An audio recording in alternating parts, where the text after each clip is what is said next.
Hello, friends, and welcome to another episode of Syracuse Sports. My name is Brent Axe. Awesome to have you here as always because you subscribe to Syracuse Sports on Spotify, Apple, and YouTube, right? And a new episode popped up and you said, hey, I'm going to check that out because you want to make sure you're subscribed to the podcast on any of those formats. So when a new episode pops up, there it is for you. But this is America, man. We are here for you. We are customer friendly here on Syracuse Sports. You can listen whenever you want. So thank you for subscribing and being a part of the podcast. And once in a while, we like to just turn the show completely over to you. With Syracuse football on a bye week, why not?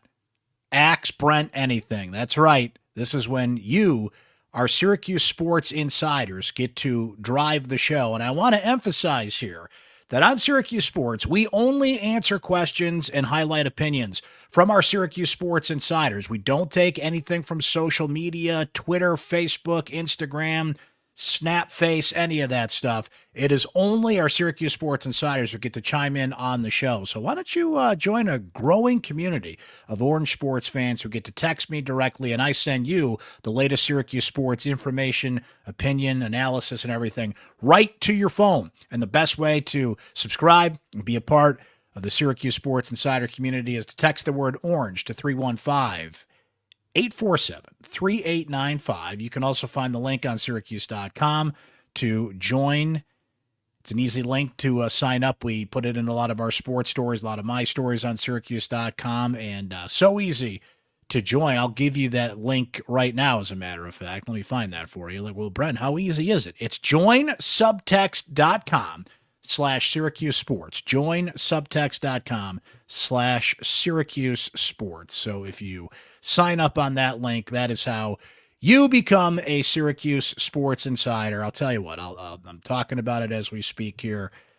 It's all on the fly. Look at that. Boom. There's the link just for you. So if you haven't become a Syracuse Sports Insider, two great ways to join the growing community of Syracuse sports fans. And this is an example of an amazing thing when we turn the show over to you, our Syracuse Sports Insiders, because your questions come from all walks of life. But that's the beauty of Axe Brent Anything. So what do you say we get right into this and see what our Syracuse Sports Insiders had for us this week? We start with the Dahmer, who wants to do a Syracuse football question to lead us off here. He says, I want Syracuse to win above individual players winning awards, but winning usually brings good things for good players. That being said, Kyle McCord is on some people's short lists for the Heisman. In your opinion, Brent, what would it take for him to win the award? And if he has the individual numbers that it takes to win, what will the team record have to be for him to win?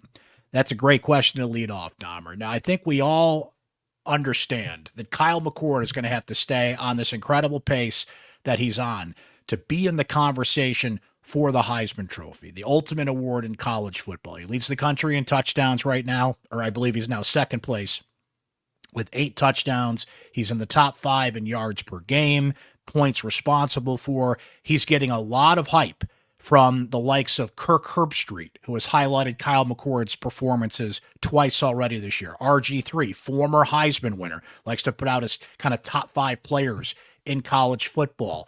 Kyle McCord made that list this past week. There's so many of these Twitter feeds now, and they pop up in my algorithm, obviously following Syracuse sports as closely as I do. McCord's getting a lot of love from some of these accounts that, frankly, I've never heard of before, but legitimate accounts, mainstream accounts like On3 have ranked Kyle McCord as the biggest impact transfer at the quarterback position and overall at his position. So he's getting a lot of that hype. But Dahmer, I think we all know that Syracuse is going to have an extraordinary season. They're going to have to win at least 10 games, stay on the radar, get into the top 25, which they're knocking on the door of doing now, because let's just look at the last 10 Heisman winners here. Jaden Daniels at LSU, and let's just give you his numbers, just for perspective on the kind of numbers that McCord's going to need. Jaden Daniels last year at LSU had 3,812 yards, 40 touchdowns, 4 interceptions last year. So Kyle McCord is going to have to be in that kind of ballpark numbers-wise. But you look at the last 10 Heisman winners: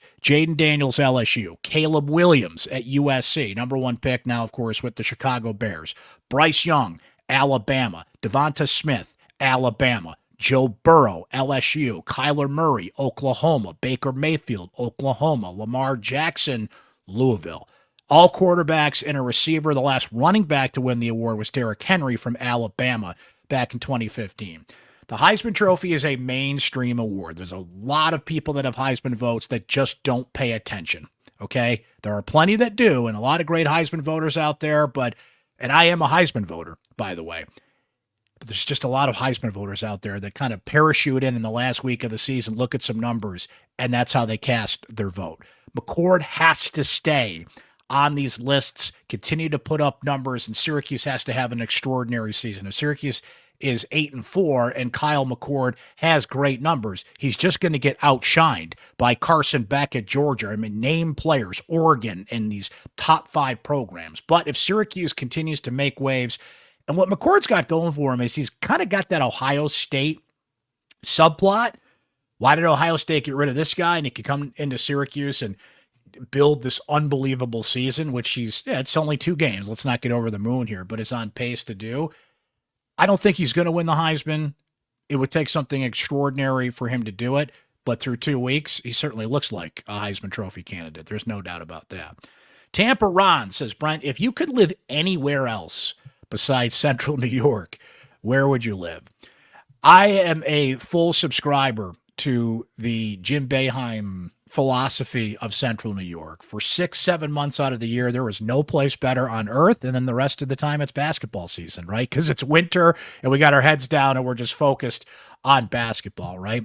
So I love Central New York. I've lived here my whole life. I am a general in the Army of defending Central New York, and I absolutely love it here. I got to tell you, though, having recently gone to San Diego, shout out to our guy Mark in San Diego, big Syracuse Sports Insider, I fell in love with it. I absolutely fell in love with San Diego. I mean, I don't think I really have to sell it to you. It's 80 degrees every day, the sunshine, the beach. It was an incredible experience, and I'm definitely going to go back. And it really got me thinking. You know, I've got a kid in college now. I'm still 20 years away from retirement age, if you will. So I got a little down the road to go here. But I was thinking about that when I was there. I was like, I could deal with this. You get out of all the football games are on early in the day, and then you go to beach for the rest of the day, right?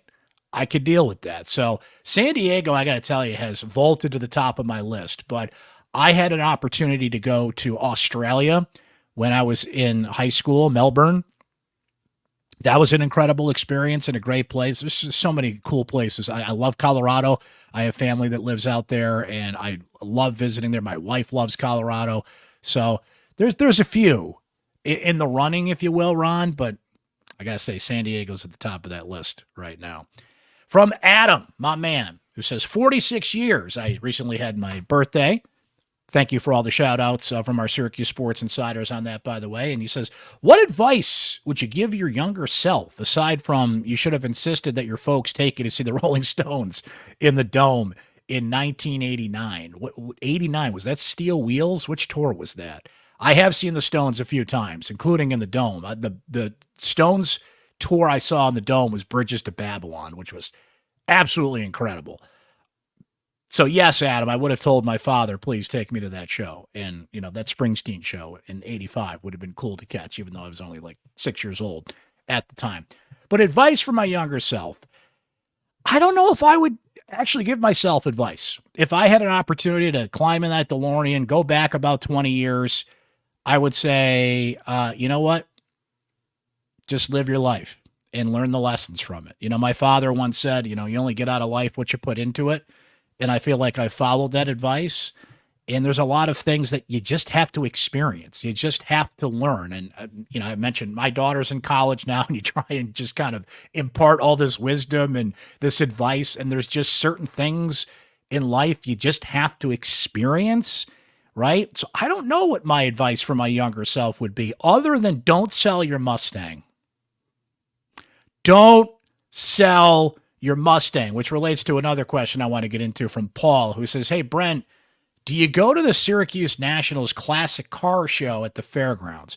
So, Paul, I got to tell you, I don't. I'm not a huge car guy. Nothing against it. People that love their cars.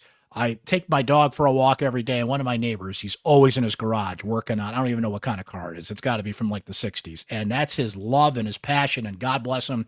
He loves it. I've just never been a huge car guy. Not my thing. But I totally get why people find this passion that they get into. But I will say, and it relates to Adam's question too, my biggest regret is that I sold that Mustang. So I had a 1993 red Ford Mustang. I named it Sally, Mustang Sally, very cliche, but she was a Sally as soon as I saw her. Sally, right? Had that car. So I got that car when I graduated from high school, and I had it for about 4 years. And I don't know why. I just was a moron, and I sold that. I can't even remember what I sold it for. I was just out of college. I was working in radio. I think I did need the money, and I was transitioning to another car anyway, but I wish I held on to that car. And I'm not a huge car guy, and a 93 Mustang is not exactly like a 67 Mustang. Don't get me wrong, but I loved that car. And if I still had that car, just to take for a spin on the weekend and just to have, I don't know where I would put it. My wife would not let me keep it in the garage. So I'd have to figure that out. But not a huge car guy, but I very much regret selling that car. So Adam, if I could tell my younger self one thing, it would be don't sell that damn car, because I miss that car. Sally, wherever you are, I hope you're cruising down the highway as we speak. From Rick, back to football. Brent, we've talked a ton about McCord, but how well is the offensive line really doing? Was Georgia Tech a good test for them? Ohio and Georgia Tech were not exactly the 85 Bears. But the best thing we can say about the offensive line is we're not talking about them, which is a departure from, say, when Tommy DeVito was running for his life just a few years ago behind that offensive line. They have not given up a lot of penalties. We had a lot of procedure penalties on the offensive line the past couple of years. I'm not going to pick on anybody in particular, and there were certain people that just had issues with that. They're blocking well. LaQuint Allen is finding lanes. McCord has only been sacked twice. This is so critical, and I know it's like the most fundamental thing in football. You got to protect the quarterback, but Kyle McCord, I know he had that 15-yard run against Georgia Tech. That was the longest run of his career. So let's just say that's not at the top of Jeff Nixon's playbook at this point, but you got to protect McCord. You got to keep him upright so he can make unbelievable throws to Amari Hatcher. I know I've been obsessed with this throw a little bit that he's made. I showed it on a prior podcast. Hey, what the heck? I still have it here. We just got to watch this throw again. But in order for Kyle McCord to make plays like this, okay, look at that protection. Look at that protection that Kyle McCord has. There's pressure coming in, don't get me wrong, but that's football, right? Snap, he gets a beat of about 1 Mississippi, 2 Mississippi, gone. Root, boom, right on board. Kyle McCord needs that protection. That's the kind of protection the offensive line has been giving him so far, right? We'll see if that continues. I think Dale Williams has done a spectacular job with this offensive line.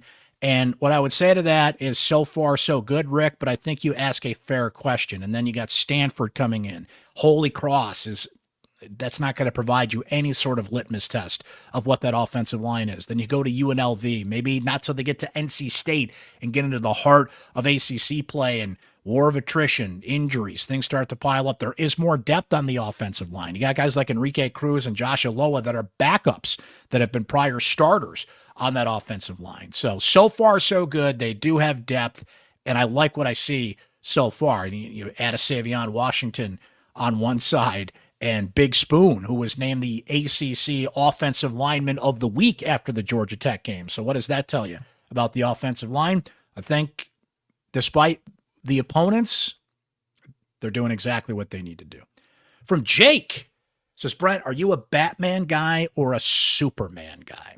Now, despite my nerdom in some ways, as you can see the Star Wars stuff behind me if you're watching on YouTube, never been a huge Batman or Superman guy, but I will say unequivocally, if I had to pick between the two, Batman. Love the Batman movies. Love what Christopher Nolan did with the franchise. Batman the Animated Series from, man, when did that come out? Like early 90s, which I think is on whatever Max or whatever those services. And I saw that pop up the other day and I was like, ooh, I got to watch that. I believe there's a new Batman animated series. I think it's on Prime. I get lost in all these apps and services and where what is. But I am more of a Batman fan. Never got into Superman. I mean, I watched the movies when I was a kid like anybody else, but never got into comics one way or the other for Batman or Superman. But if I had to pick between the two, definitely a Batman guy. That Batman Superman movie that came out a few years ago was such a bomb and it was such a bad movie. It had its moments, don't get me wrong, but they really screwed that up. That could have been something amazing. And some people like it. Some people say watch the extended cut, and I don't know. I just didn't like it. Too dark for me. But I'm Batman. You know, it was a disappointment too, was when Michael Keaton was in the Flash movie as Batman. Like, it was cool to see Michael Keaton as Batman again. Don't get me wrong, but that movie stunk too. Jack says, what is the best birthday present you've ever received? And what is the one thing you've always wanted but never got? Two fantastic questions there. I would have to say my favorite birthday present ever was, man, I had to be 10 or 11, something along those lines. But remember when starter jackets were the thing? There's another thing I wish I had hung on to, by the way, because those starter jackets, you can sell those for big bucks now. People on eBay or vintage stores are so big now these days, and people are, especially Bills fans, are looking for those old starter jackets and the Zubaz pants and some of those things that we wore in the Jim Kelly era of the Buffalo Bills. But man, I got that. I should have pulled up a picture of it. Remember Marv Levy would wear like that all blue, fresh starter jacket back in the day. Man, that thing was amazing, and I wanted that jacket, and I got it. I want to say 10 or 11, somewhere in that range, and man, like, it doesn't get better than that. I've certainly got video games over the years and things like that when you're a kid, and when you get older, like, I just had my birthday. The one thing I want for my birthday every year, it's two things really. I just want to have a nice dinner. And this year we got ice cream cake. I kind of alternate between ice cream cake and cannoli cake. Like, if I get that, I'm happy, right? When you're a kid, your birthday is such a huge deal and you want to have the party and the presents and the whole thing. Like me these days, just give me a nice dinner and a little cake and I'm all set, right? For another trip around the sun. But that starter jacket, you know what? Let me go back to Adam's question from earlier. If I could tell my younger self, I don't think it would fit anymore, obviously, but don't get rid of that jacket because you could sell it at the very least on eBay and somebody would overpay for it. From Rob, who says, what's a guilty pleasure song or artist that you enjoy? And Rob adds, his might be The Outfield. That is a terrific choice for guilty pleasure. I would say my big guilty pleasure is I'll just put on the 80s channel and just rock out, man. Like, I was just driving the other day, put on the 80s channel on Sirius, and like Debbie Gibson came on. I'm singing along to Debbie Gibson because I just remember being a kid and watching MTV and hearing that song and like all that pop music that you got into before. Like, listen, I'm a big 90s rock guy, grunge guy, 90s music. That's my wheelhouse. That's what I still listen mostly to. Of course, you can see behind me, huge Springsteen fan, but I'm more of a rock music, grunge, alternative 90s guy. Got my Sponge t-shirt on here as well. Stand up and show you guys that if you're watching on YouTube. So that's what I listen to mostly. But come on, I grew up in the 80s. Pop music, right? Michael Jackson, Madonna, the whole thing. You know, it was a huge, what's the term you used there, Rob? Guilty pleasure. You know, huge guilty pleasure for me. Huey Lewis and the News. Come on, man. I'm thinking now, driving the other day, Heart and Soul came on from Huey Lewis and the News. Crank that up. Oh, I'm not going to sing it for you here. Don't worry. But man, I cranked that up. I was belting that out. I love being in the grocery. This is so stupid to say, but I don't know who the Wegmans DJ is, but man, they know when I'm there because the Wegmans DJ, and I don't even know what music service they use, but you find yourself in the grocery store and like they know their demographics and who's coming to the store. Like, this is all planned out. Don't get me wrong. but like Hootie and the Blowfish will come on. And I actually just reviewed that show for syracuse.com. And you're just singing along, right? Only want to be with you.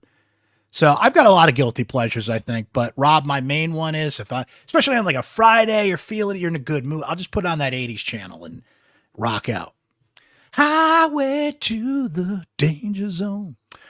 Bill from Florida wants to know, with all the texts you receive, what are the weirdest ones received by mistake meant for someone else? Bill, that's a fantastic question. And thankfully, you guys are not very weird. Not yet, anyway. But I do at least a few times a week get a text from you guys by mistake. So I'm right there on your phone, Syracuse Sports Insiders, right? And I do this a lot. Thankfully, I haven't really gotten in trouble for doing this, but we all do it, right? You respond to the wrong person, or you just instinctively pick up your phone and send a text to whatever's like at the top of your phone. It's like, oh, damn, that's the wrong person. Nothing weird has come in. I've seen grocery lists. I've seen just random thoughts that have nothing to do with what I'm talking about. Somebody was texting me the other day, and I got about 3 or 4 texts from someone who was very frustrated with Microsoft Teams and how much they hate Microsoft Teams. And they're like, oh, sorry, that wasn't for you. So I do get texts from you guys that are not meant for me, but nothing weird, nothing, I'm not getting any Shannon Sharp type texts if you saw what was going on with that the other day on social media, but I do get a lot of mistake texts from you guys. That a few times a week, I'm like, what in the world is he talking about? And then it'll come like, oh, that wasn't for you, right? But Bill, I'll keep an eye out for some weird ones and share it on the next Axe Brent Anything, if we do get some. From Matthew, it says, what's your favorite restaurant to visit in upstate New York outside of the Syracuse area? Now, I guess it depends on how far outside the Syracuse area you want to get on this one, Matthew. I'm going to include this. I'm going to say that Rudy's in Oswego is outside of the Syracuse area. Rudy's is right on Lake Ontario in Oswego. It's a stone's throw from SUNY Oswego. The best seafood. Fish fry, scallops, well, you name it, right? Shrimp. I mean, man, Rudy's, there's nothing like going to Rudy's, sitting by the lake, having a little seafood, whatever your preference may be in that case. So technically they're outside of upstate New York. Not outside of upstate, they're in upstate New York. They're outside of the Syracuse area. So I would say Rudy's. The other one I would say is, so the question is, what's your favorite restaurant to visit in upstate outside of the Syracuse area? So the other one would be Simeon's. Shout out to Simeon's. Amazing Greek food out in Utica. I'm going to think of like 3 or 4 more when we get off this pod here, but there's a couple right there. From David S., back to football, he says, so what about the 3-man rush in obvious passing situations? I can't stand it. It makes no sense. It's such a passive defensive scheme. You can't pressure the quarterback, and he has all day to sit and find an open receiver in zone coverage. What are your thoughts? My thoughts are this, David. I think Syracuse is in a spot right now with Marlowe Wax out. Saw a lot of 3-man front when Syracuse played Georgia Tech. They're making an adjustment. You got Fidel Diggs all over the place now. Fidel Diggs leads the country with 6 tackles for loss at this point, so we'll see if he can keep up that pace. I feel like I'm going to give him a little slack right now. They obviously switched defensive formats under Elijah Robinson, and here's where I'm going to give Syracuse a lot of credit. They got pushed around against Ohio. They didn't like what they saw against Ohio. Marlowe Wax gets hurt, and Fran Brown referenced this, right? So Elijah Robinson and linebackers coach Robert Wright and Nick Williams, the whole defensive coaching staff, they got in a room before the Georgia Tech game. Fran, I think, described it by the end of the week. The room was stinky. Those guys were just in there, like the old cliche of the smoke-filled room, and they're watching film and developing a scheme. But they made the proper adjustments in 1 week. They saw what they needed to do, and they made that adjustment. So I'm not going to get hung up on preconceived notions about 3-man fronts or defenses you don't like. That was their best defense for that week. They had a bye to figure out a little bit more. I'm curious to see what they do coming out of the bye. Got to take a breath, look at it, and say, okay, what? That was almost an emergency defense they had to concoct for the Georgia Tech game. Now, what is your base defense? Marlowe Wax is not coming back until probably Pitt game, middle October earliest from the timeline we were given, right? Out for 6 weeks. So what's your best defense going forward? Do you stick with your philosophy, the 4-2-5? Put 4 men down. Do you have 4 men you can put up there and put their hand in the dirt and rush? Because their immediate response was Fidel Diggs was back at linebacker. Fidel Diggs was essentially put into the Marlowe Wax role. And by the way, he excelled at it. He made that huge 4th down stop on Georgia Tech. And as I mentioned, leads the country with 6 tackles for loss at this point. So, David, what I would say is beggars can't be choosers right now. And if that's their best defense, that's what you go with. But I am curious to see where it settles in. Now, Randy, my man, just went rapid fire on me here. So I'm just going to answer these as quickly as I can because he just threw a lot of great questions as here. So we might as well just address all of them. So Randy says, New York or Chicago style pizza? New York style all the way. Listen, I'm assuming you mean Chicago style is deep dish. I am so with Jon Stewart on this. Deep dish pizza is lasagna. It's not pizza. Or I'm going to do a bad Jon Stewart impression here. It's not pizza. Okay? New York style all the freaking way. Chicago style deep. Get out of here. That's a casserole. It's not pizza. Should the Red Sox have left Bill Buckner in Game 6 of the 86 World Series? No! McNamara put Buckner on the field because he wanted him to be on the field, air quotes, when they won the World Series. He was, as we saw, a guy that shouldn't have been out there playing defense in that game. You had to bring that up, didn't you? At least the Red Sox have won 4 World Series since then. The Buffalo Bills, we're still waiting. Who's the best pitcher you've seen in your lifetime? Greg Maddux. And will Syracuse, 2 more. Will Syracuse make it to championship weekend next year in men's lacrosse? Yes. Yes, they will. And what's your favorite breed of dog? Well, we should invite Blaze the dog in here to say hello. But my favorite breed is Bernedoodles. So the last 2 dogs we've had, shout out to Blaze and Summit, Bernedoodles. They're fun. They're very smart dogs. Very smart. Very trainable. They're very loyal. They love to cuddle up with you, depending on how Bernedoodles can get big. Bernedoodle is the mix between a poodle and a Bernese Mountain Dog. So if you can get I've had both. Summit was a little bigger. Blaze he's actually kind of tiny for his breed, but they're just amazing dogs. A lot of energy. So we go in the backyard, throw the ball all day, take walks, do the things. So you got to keep them active, but they're just incredible dogs. Absolutely love them. Randy, with the rapid fire questions. I love it. From Drew, says, Brent, am I crazy or was Yassine Willis not in the game against Georgia Tech? Saw a lot of Will Nixon, but I don't remember Willis getting in. What gives? I think I'll take the blame for this, guys, because I've hyped up young Yassine Willis a lot, as you know, over training camp and spring ball, because I think he's going to be a great player. But to be fair, I think that Will Nixon is just the better second option right now. I still think you're going to see Willis come in short yardage. Frankly, you'd be dumb not to put him in on the goal line, in the red zone, inside the 5, power back. Ohio game, you had 3 cracks at the end zone, just couldn't quite get in there, right? Nixon's got a little more speed. He can get to the outside. I think he's a better threat catching the ball. Like LaQuint Allen, we know. LaQuint Allen has just been exactly what you need from LaQuint Allen, if not more so far, including a threat in the passing game. Made a terrific touchdown catch, the one-handed snag against Ohio. Nixon just has a little more experience, and then Willis is finding his way. Now, I haven't heard anything about Willis, like if he has fumble issues. He's a freshman finding his way, so I think that just knocks him down a peg. We're going to see plenty of young Yassine Willis, not only in the near future, but the future. So, again, I apologize for that because I'm the one that kind of hyped him up. And it's a process, right? He's gotten on the field enough. I still think he gets on the field. You just kind of have to find the healthy balance there. And if Nixon's the better choice for whatever reasons, then you know what?